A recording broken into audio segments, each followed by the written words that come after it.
minutes away from the start of an important hearing before the Senate Foreign Relations Committee. We'll hear the chairman gavel this hearing, Bob Menendez of New Jersey. Then the Secretaries of State and Defense will testify together with the chairman of the Joint Chiefs of Staff. As we await the start of the hearing, lots of anticipation, let's bring in two guests. The former Republican presidential candidate, former Congressman Ron Paul, is joining us. Also Democratic Congressman Mike Quigley of Illinois. Congressman Paul, first to you. You are totally, correct me if I'm wrong, totally opposed to any U.S. military force in Syria right now, despite all of that evidence that the Syrian regime used chemical weapons against its own people. Is that right?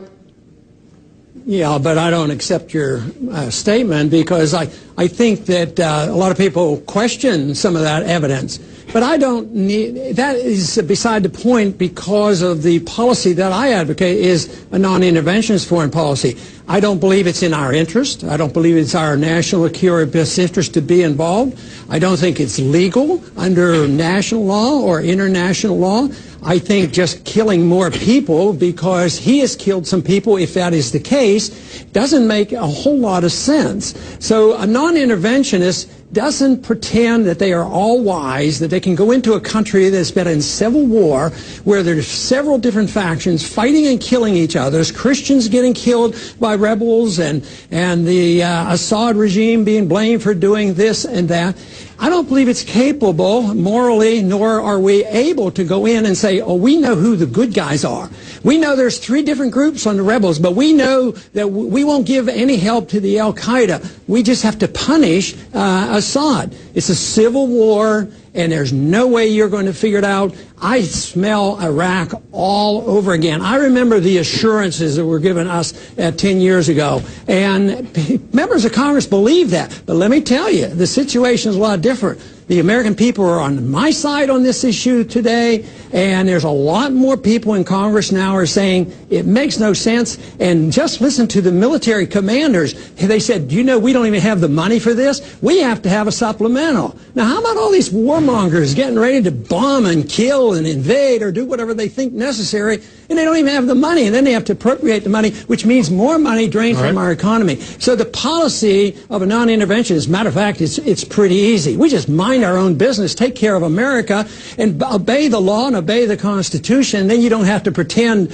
oh, I know how bad Assad is, and I know that he's a little bit worse than the Al-Qaeda, so let's go on the side of the Al-Qaeda. It makes no sense whatsoever to us. All right, Congressman Ron Paul, totally opposed to any U.S. involvement in Syria, and doesn't necessarily even believe the President of the United States, the Secretary of State, when they say they have high confidence that the Syrians did, in fact, use chemical weapons against their own people. Congressman Quigley, give us your reaction. You think Ron Paul is right, or do you think President Obama is right?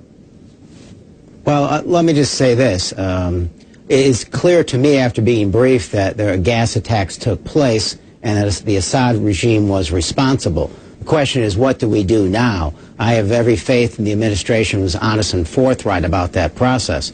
This is an extraordinarily messy sectarian struggle.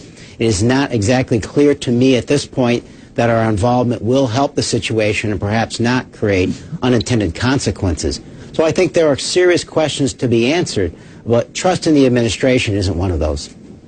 Ron Paul, as you take a look at what's going on, and there's going to be a huge debate that begins within the next few minutes in the Senate before the Senate Foreign Relations Committee. The House is going to take up all of these matters. There'll be floor debates, close votes, I assume, in both the House and the Senate. We know how you would vote if you were still a member, but why is it that so many Republicans, including John McCain, Lindsey Graham, and others, they not only want the president to go ahead and launch strikes against targets inside Syria, but they want to go even further than what the president says he wants to do? These are members of your own party. Why is there this serious split between those, shall we say, more libertarian, isolationist types, non-interventionist types like you and your son, Senator Rand Paul, and people like John McCain and Lindsey Graham?